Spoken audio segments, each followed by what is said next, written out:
you say, well, why does a car ad belong in a computer magazine?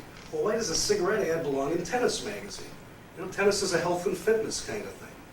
Now, there is a case to be made for editorial environment. If you only bought based on the numbers, Betty Crocker cake mixes should really be very heavy advertisers in Playgirl. But, obviously the editorial environment isn't very conducive to something as conducive as Betty Crocker cake mixes, and they don't do it. But I don't think, we're trying to position, if you only bought one book in the class, PC World ought to be the one to buy, because it's more of a bridge to business magazines and less of a tech-weenie nerd hacker propeller hack computer.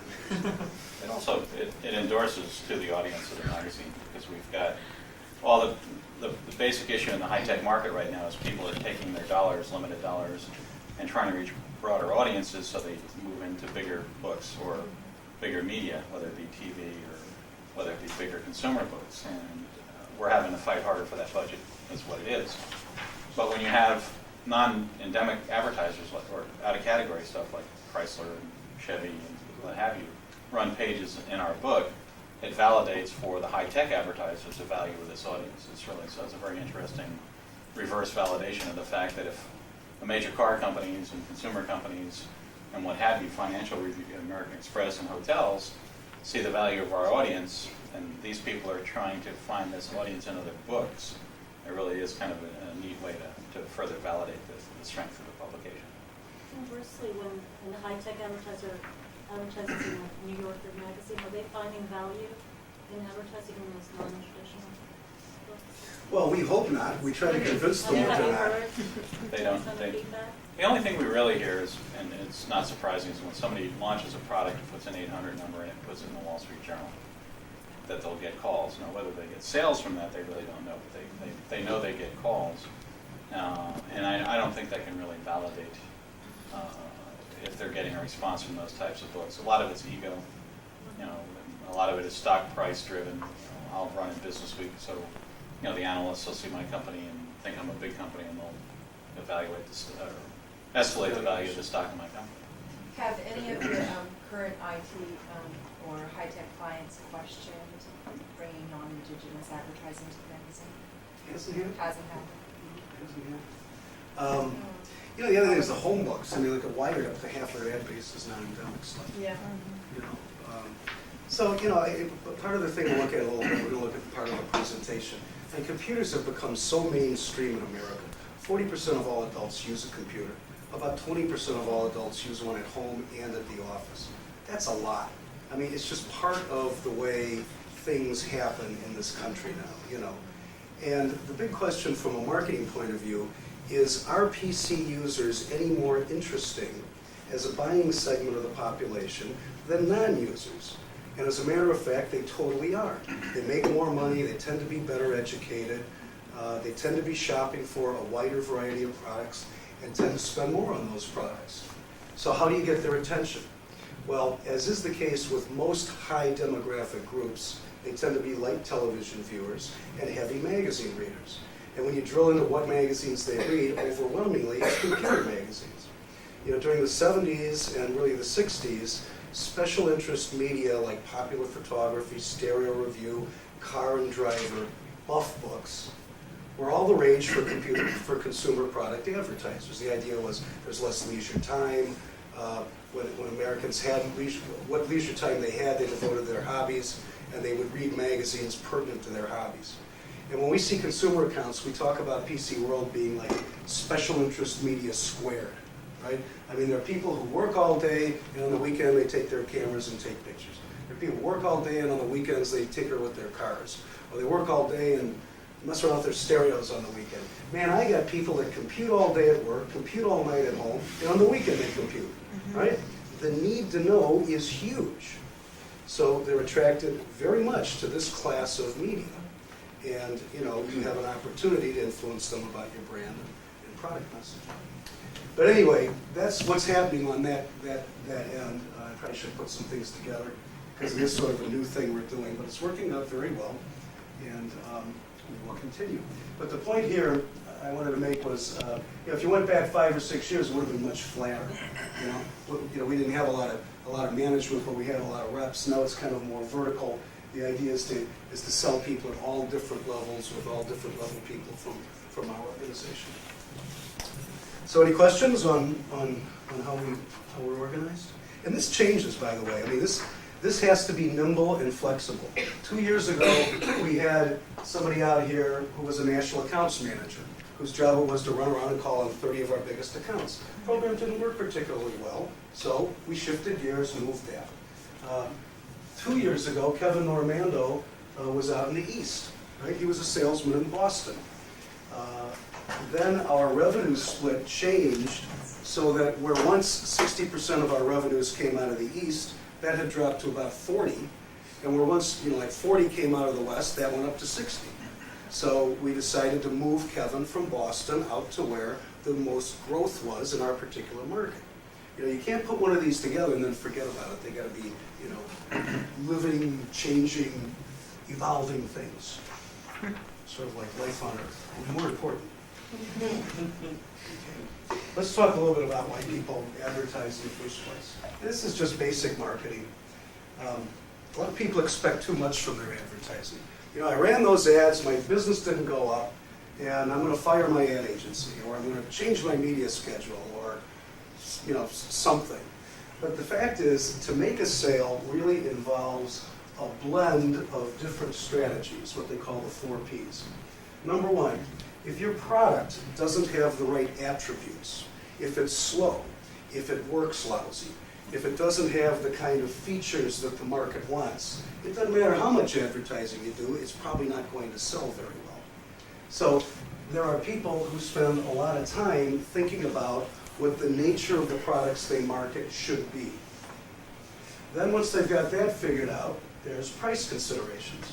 If the thing's priced too high, all the great advertising in the world won't get it sold. Now, there are ways you can actually use advertising to do price testing. You can do split runs, where you take the same ad and say it costs $49, and then take the same creative and put $99, and then run it in half the issues of PC World at $49 and half the issues at $99, right? An A/B split. If half your business comes in at $49, half comes in at $99, what would you conclude? Half the phone calls you got ordered at $49 and half ordered at $99, what would you do with your price? You're asking me? Yeah. I'm sorry. Well, probably charge $99. It didn't make any difference. You might as well get the extra money. But if 10% came at $99 and 90% came at $49, you'd know it's not elastic enough to command that kind of price premium. So there are ways to determine optimal pricing. How do you distribute it? If you want to buy an IBM Aptiva, which is targeted at the home market, you can go to warehouse clubs, you can go to computer superstores, you can go to price clubs. That's about it. Okay, you can't go to a VAR and buy an Aptiva. By the same token, you can't go to Costco and buy networking utility products. I mean, certain products are best distributed through certain kinds of distribution. And then finally, promotion. So every product is a blend of these 4 things. It's called the marketing mix. And a lot of people get mad because they focus on this while other things are either not thought out well or deficient, right? So in the final analysis, a product sales success is directly proportionate to the number of qualified buyers who know about it. Now, this isn't rocket science.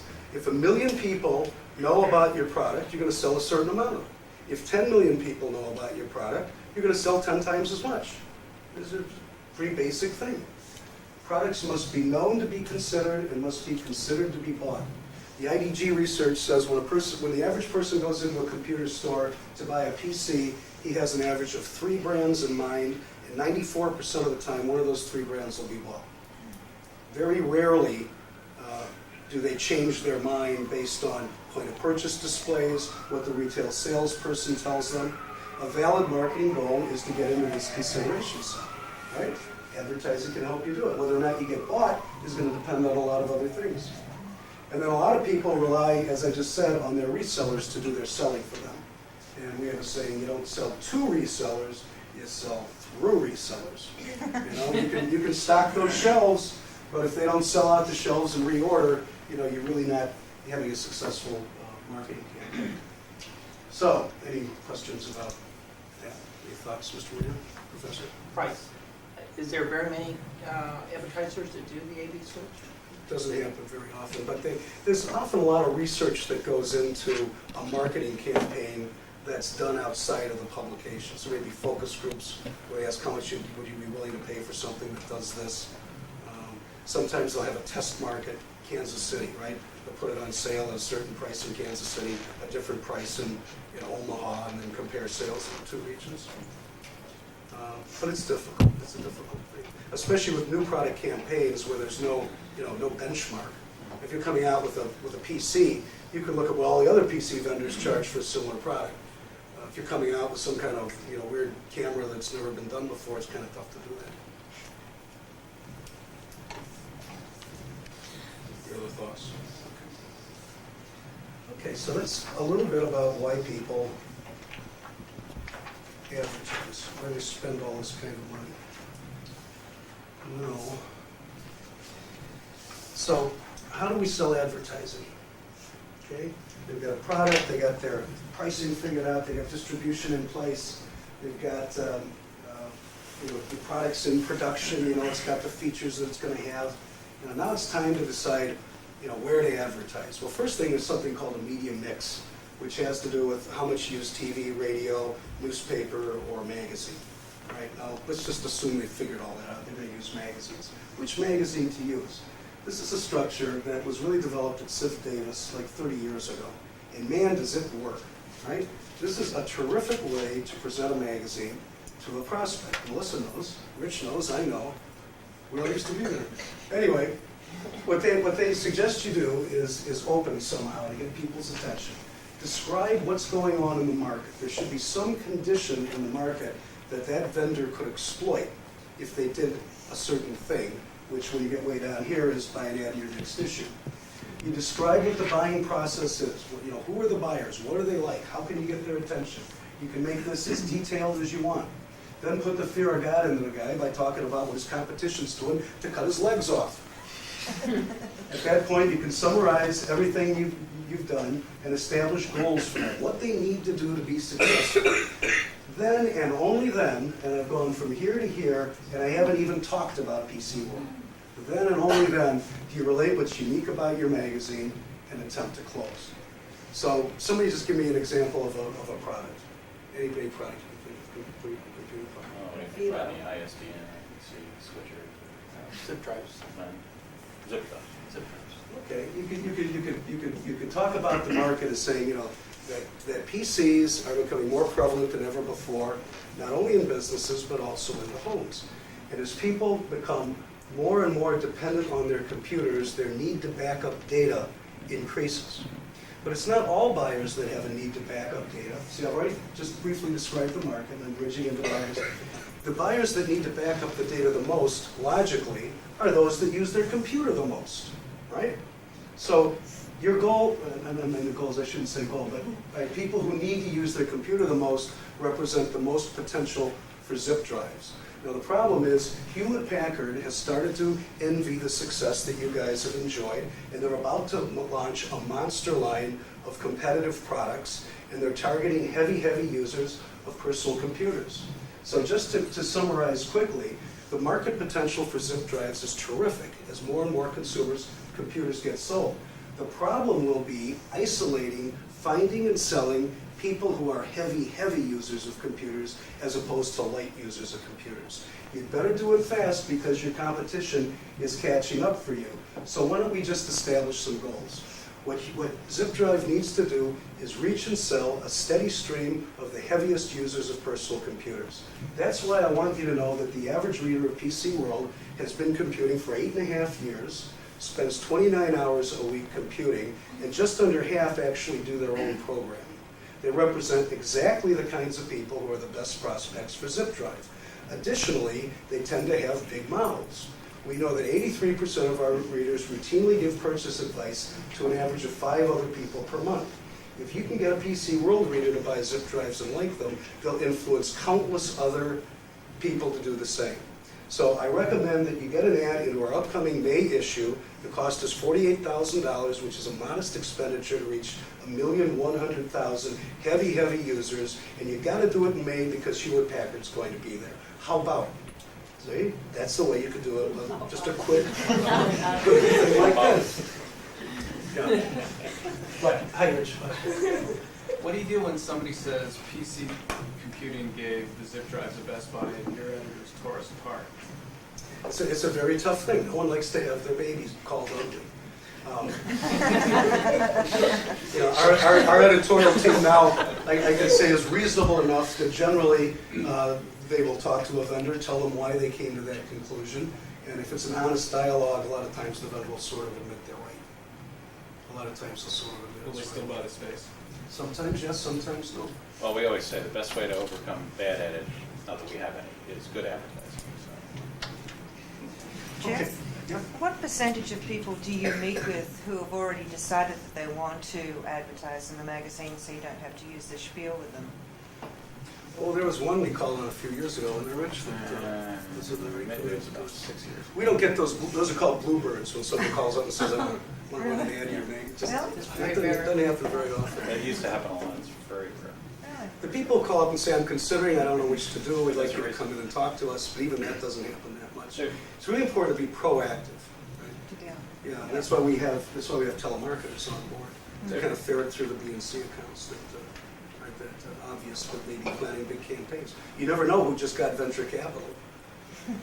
How do you know unless you just don't listen? It's another reason it doesn't happen a lot, because a lot of media buying is done by syndicated research today, more so than in the past. So there's 3 or 4 different syndicated studies. There's IntelliQuest, there's Simmons Compro, and MRI. All of those are different syndicated studies that try and somehow put a formula together that equates value of audiences of one book to value of audiences to another book. And most media most media people at those agencies normally do a fair amount of syndicated research runs. It says, this is the audience I want to reach, and they put the numbers in the computer, and then it spits out, which books have the best or the most number of those people, and then which magazines are the most effective in reaching the targeted group, and what is the corresponding cost to reach those. So a lot of times, by the time it gets to us, they've already done some of that, and then the task is telling them that they're right or proving that they're very wrong. So it's really gotten more complicated as time has gone on, having to deal with syndicated research. And the good news is, again, that we've got a very good story. And again, research is very much changed by the editorial product itself. So, but ad sales, it's rare that somebody calls up and says, "Here it is." We'll take a look at all that kind of research too. In the one point where you establish the goals, do you ever find any kind of defensiveness when people are giving you a pitch to? Like, don't tell me how to run my business or what my goals are. Yeah, that's a good question. What I just did was just to give you an example of the logic that goes into, you don't go in and just tell a guy. Thank you. Only a fool would not be my next Oh, we've done that. But the way you really do it With is this you get account. agreement on each topic. Yeah. You have discussion. You're like the lawyer in court. You Yeah. never ask a question you don't know the answer to. I expect that the market for zip drives is growing, isn't it? Yeah, it is. Oh, that must make you happy. I mean, you could sell a lot of these things next year. Oh, we've got aggressive sales forecasts. Yeah, I'm not surprised. What kinds of people do you target? Oh, we think that kids in school are the best prospects. No kidding. I would have thought that heavy users would be the biggest prospects. They have the most data to back up. Well, them too. Well, don't you think really we should kind of focus on it? It should be kind of a conversational type of thing. And at Ziff Davis, you cannot go on until you've got agreement on your point. And they stubbornly stay there and just make the guy madder and madder and madder until they can get agreement. Because if you don't get agreement, the logical case doesn't get built. And of course, there's infinite planning that goes into these things. They're not off the cuff. Although I will say that good salespeople can just spew it off the top of their head. We used to have an exercise where we'd pretend that you just got on an airplane, you took your briefcase with all your selling materials and put it in the overhead, sat down, buckled up, and realized that the president of the company you'd most like to get is sitting next to you. What would you tell him? You only got 2 minutes. You can't get your stuff. So what would you tell him? It just causes you to become more communicative about it, I guess. Anything else about that? I'm going to show you the front end of our presentation because it sort of positions PC World. It sort of sets us apart. It talks about what we stand for. I want to mention also that we are a very presentation-based sales organization. And the reason why we are that way is people tend to remember more of what they hear than more of what they see than of what they hear. The other thing is if we leave these kinds of materials behind, they get passed around. They have a life of their own. So, we're very happy. Rich has allowed us to have, John Freesh, who puts together all the research, Peter Black, who puts together these nice charts and stuff for us. We can have this stuff turned around in 24 hours for anybody that we want to go see needs custom one. So let me just give you a little background on what's unique about PC World. And this follows that same structure to a point, and then stops. This is just an example. I was at AMD, and I could get a cover sheet created for that. See, we started out talking about the market in big terms, and this is what we were talking about before, how pervasive computing is. Now, the reason we do this is we've got a big magazine. We've got 1,100,000 subscribers, right? If we can get people thinking of this thing in terms of large, that favors us over Computer World's 180,000 people, or PC Week's 300,000 people.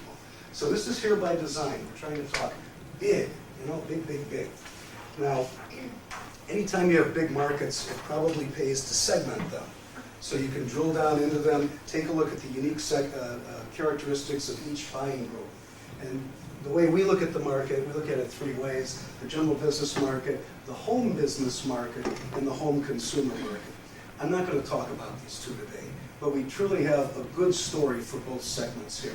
We're just going to focus on this part of it today. So, we're still on that part where we're talking about the market. And, not only is it big in terms of users, man, it's big in terms of growth potential. Wall Street keeps trying to beat down the computer market, but we're still looking at double-digit growth projected through the year 2000. Believe me, if you looked at steel production or amount of coal mined, or drill press sales, there aren't many markets where you get this kind of growth. And that's good news for you vendors, because the more installed base there is, the more aftermarket spending is going to go on out there. Now, the bad news about big markets is there's more people you need to talk to with your advertising. See, this theme of big, we're really carrying through. This compares the IntelliQuest 1995 with what 1996 projection for the number of business influencers there are planning to buy PCs, software, printers, peripherals. Look, there's 1.5 million more PC buyers out there than there were just a year ago, according to this researcher. About 2.5 million more in software.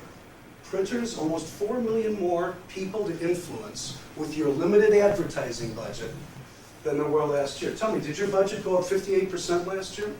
Because if it didn't, it's actually shrunk in terms of your ability to penetrate the buying audience. See, big, big, big, big. We want big, right? So we know there are a lot of buyers out there, but what do they like? See, I'm in the buying part of a pitch now. But what do these kind of buyers like? Well, most people would agree that buying today in business is really a collaboration between managers concerned with strategic application of automation, computer professionals, IS, who have to keep the things up and running, worried about compatibility issues, etc., and the users themselves who have to live with what gets bought on their behalf. Now, given that your budget didn't increase as much as the buyers out there increased, it would probably help us a lot if we could quantitate how many people are in each of these categories. And according to IntelliQuest, 2/3 of all purchase influencers in business are in fact management-titled individuals outside of IS. About 11% are IS people, 22% are users. And as the size of company increases, the number of IS people also increases, but no matter what you're talking about, your success will be most proportionate to the number of these people you're able to reach with your messaging. And if this seems unusual to you, if this flies against your logic, it's actually a trend that's been going on for some time. I've taken the projections from IntelliQuest the last 3 years, and just laid them down, and you can see non-IS management is the fastest growing buying segment out there. End users are pretty flat, computer professionals are pretty flat. This is where the buying is shifting.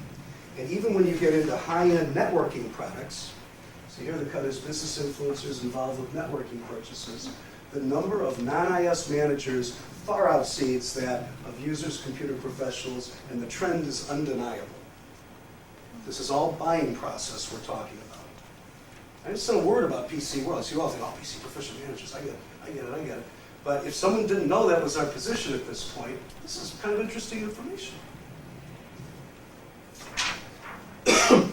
Even the big Erdos and Morgan Purchase Influence in American Business study, where this independent researcher every other year samples 10,000 top managers from Dun & Bradstreet list to find out what they buy and what they read, what their media exposure is. Even this independent researcher confirms that there are 33% more top managers involved in buying computer products than there were just 4 years ago. PC is, wow, 55%.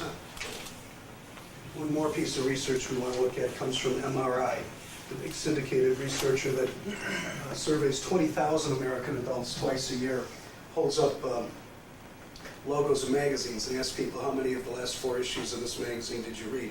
And then they administer a huge survey to those people to find out what they're involved in buying, what the demography is like, etc. It's the de facto standard in consumer media for evaluating publications. We went to MRI and we said, what's your projection of managers in America? How many people have a management title?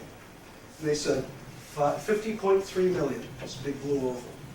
Okay. We said, how many people bought a company PC in the past year? Their projection was 9.1 million, this circle. Then we did what's called a crosstab. We looked for people who possess both characteristics, who are management titled and bought a company PC in the past year. Their projection was 7.5 million. So MRI says for PC product buyers in business, 82% of the people this past year were in fact managers. The key consideration you've got to come to as marketing people with the sales forecast to reach is what makes these managers different than these. And we think the difference is these are PC proficient managers. They buy because they can. They buy because they use computers themselves. They're able to differentiate between all of the product out there and make informed decisions for their company. Here's the Forbes manager, here's the Fortune manager, and here's the Inc. manager. They buy little, they buy seldom, they hardly use computers at all except maybe for email. But these are the heavy users here, and it's this group that will be most important to your product success. Any discussion? Okay, right here we would talk about competition. Now, it's hard for me to come up with prepackaged words to talk about competition because every sales call's got a different set of competitors, right? But in the case of AMD, we might talk about what Intel's doing, all the advertising they've done, all the branding they've done, how difficult it's going to be for AMD to really shift awareness away from Intel towards them, you know. And because we're broad circulation, we're going to keep hammering home that the